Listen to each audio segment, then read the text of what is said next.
Welcome to a new Daily Top Askreddit video. Today's topic. What is the most unhealthy thing you've seen a human do? Saw a guy chase 6 energy drinks with a cigarette and call it breakfast while saying sleep is a scam. I'm convinced his organs have a group chat to plan their escape. 6 energy drinks. Just do Coke at this point. Coke is even less expensive at that point. There was a player at the casino who used to come in his mobility scooter, order Red Bull and vodka over and over, smoke unfiltered Camels, and play 3 video poker machines at a time for 36 to 48 hours. He weighed 380 at least, hated the entire world, and ordered food only from the fried chicken place. One day I went to wake him up and he was dead. So I'd go with that. I know his dopamine receptors were fried. This incident is literally the Futurama episode where Bender gets a human body and can't control how good things feel, so he overindulges until he kills himself as a fatty. This sounds like a guy the first knew, but he was over 500 pounds and just gambled online. He was also a Vietnam vet with horrible PTSD. Also a literal virtuoso with an accordion of all things. Guy could listen to any song, really, any song, and then replicate it almost perfectly on the first attempt, if it was really fast or complicated, maybe second or third. He was absolutely broken by his time in the war. He was conscious of what he was doing to himself and just couldn't care. People are complicated. Rip Dan. Edit. No, this is not a lieutenant Dan joke, though I won't lie, I have a dark sense of humor and kinda find the responses funny. I don't think I ever learned this Dan's rank, though. Pretty sure he was never much more than a grunt. His country failed him. It's a fucking disgrace how our veterans are treated. Have a baby after a domestic violence incident thinking it would fix the situation. All that does is make everything worse. A bad relationship will only get worse after a baby, and I've never seen even one exception. Shared trauma makes it easier to process, perhaps. I know this isn't the case, but most likely it's some sort of protection-seeking thing where they think that there's no way they'd act like that in front of, towards a baby, which is obviously bullshit. Pour Mountain Dew into a baby bottle and hand it to their toddler. Straight to jail. When I worked at Starbucks, one that will stay with me was the day that a mom ordered a coffee-based frappuccino for her 2Y, and the sticker said, personal cup, and the personal cup was a sippy cup PC, she won't drink it otherwise. So why the fuck are you force-feeding your toddler frappuccino? Question mark. If I worked in service, events like that would make me consider just denying her that service. As I have never worked in service, I don't know how viable an option that is. My dad smoked 4 to 10 packs of cigarettes a day, drank a 12-pack a day, ate a combination of sit-down and fast food at all times with beanie weenies as well, slept about 4 hours a night, and at one point was whoring around with, by his claims, 14 prostitutes. This went on for most of 30 years. He stopped the smoking and drinking after his second near-death experience. The prostitute situation kinda dwindled in the 2010s, he rotates between 3 or 4 women depending on who's pissed off at him. He also had recurring skin cancer for 23 years and spent 3 years in prison, which did blunt the drinking. He had a buddy supplying him cash for smokes though. He's dangerously close to living an average lifespan, which begs the question, just how long would this medical Highlander have lived if he didn't spend 30 years trying to kill himself? Oh, and he's extremely anti-weed. He fired his maid over what he thought was a weed vape. Google said it was a nicotine vape. 10 packs of cigarettes a day is wild. That's like smoking an entire cigarette every 7 minutes for 24 hours straight lol. Must have been smoking 2 at a time. It would go that he'd have one lit, it might get left on his table, then he'd light one in the living room. When he'd step out to smoke when we did shows, he'd chain smoke an entire pack in one 45-minute to an hour session. Only time his lungs worked right seemed to be when he was hoovering the fuck out of the cancer sticks. Medical Highlander is my new favorite term.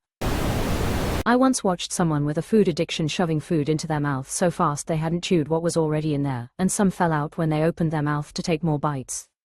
They started shoving the food in with their fingers and kind of compacting it so they could chew. They were also shaking the entire time they were doing it and snorting because they could barely breathe. It was horrific.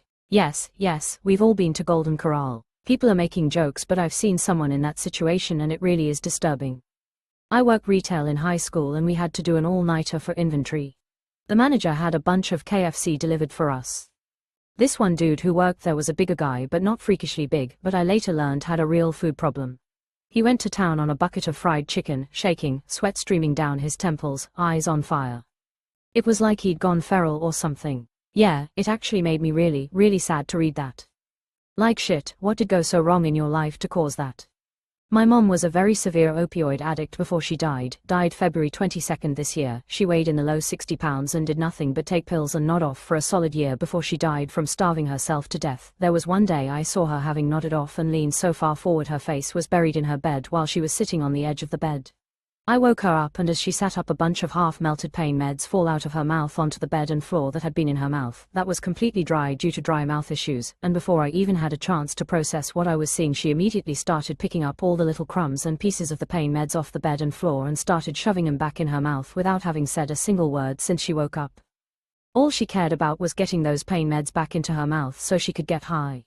It was so sad, pathetic, and broke me in a way I didn't know was possible. And that is after spending a lifetime watching her addiction issues and seeing addiction everywhere I looked in my personal life. This was definitely the worst I had ever seen. I'm so sorry. That's a horrible situation that you had to deal with, especially considering it was your mom who I'm sure you loved and needed. Growing up with an alcoholic mother, I understand to a degree how it feels to deal with this. Hope you're doing okay and have the support you need. They were on that spirited away pigs shit. That's terrifying. I had a job for a while where I had to watch over people's medical monitors in a hospital.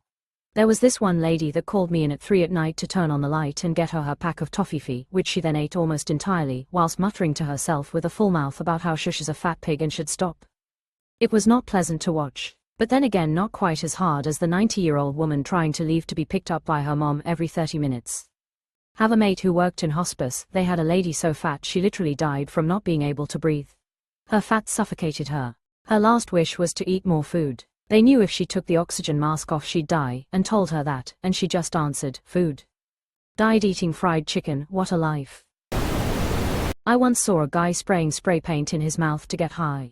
Normally, when people do thus, they would use some fabric to filter everything except the gas, but well, he didn't, and his mouth was sprayed in black paint. Would not recommend getting high like that either way. Witness me. Quote, I live, I die, I live again. My body is chrome. My blood is gasoline. Quote. When I was a teen, I was a drunk. I would often go days without eating. One time I blacked out, woke up at home, ran to my toilet and started puking. Little did I know when I opened my eyes I'd be met with dark black and brown coffee grounds. My toilet was filled, it was on the seat, everywhere.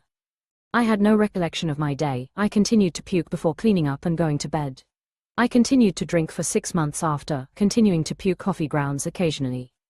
I never got checked. I mentioned it to my doc a few YRS later at 18, and he said I'd probably burned a hole in my esophagus that started a bleed into my stomach.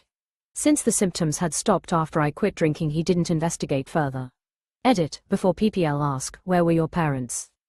They're junkies. I lived in the trap. I was fucking off by example. Edit 2. While people are reading this comment, I wanna say thank you for the kind words. I was a very young girl and it was scary for me. The fact that I continued to drink was hurtful to look back at, and the countless times it happened after. As a mother now, I recognize how little I was.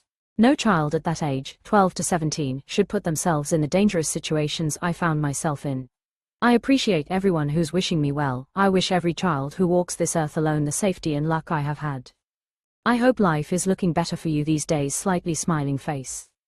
I'm not a drunk or an addict, and going off those standards alone I've accomplished the impossible. Much love. I've never even done drugs despite being a drunk. So, never done drugs and sober for well over 6 years. Parents are still junkies and unfortunately my siblings joined their ranks. Pour one out for my sister and brother.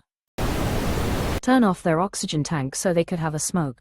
That's real dedication. At least they had the forethought to turn it off before lighting up. That's what I immediately thought too. Stupid, but not stupid enough to blow themselves up. I was behind a person in a drive-through once. She was in an SUV and it sagged on the driver's side. Half expected the suspension to break. She ordered a medium ranch dressing. The person taking the order was understandably confused, so the lady figured it would help to scream her order. Finally she said, a medium drink cup filled with ranch dressing. She pulled over to the side after she got her food. I passed her on my way out, and she was taking a huge bite of her burger and drinking the ranch as a chaser. Like it was actually her beverage. I have not eaten ranch dressing to this day. This gave me a visceral reaction in my gut and soul.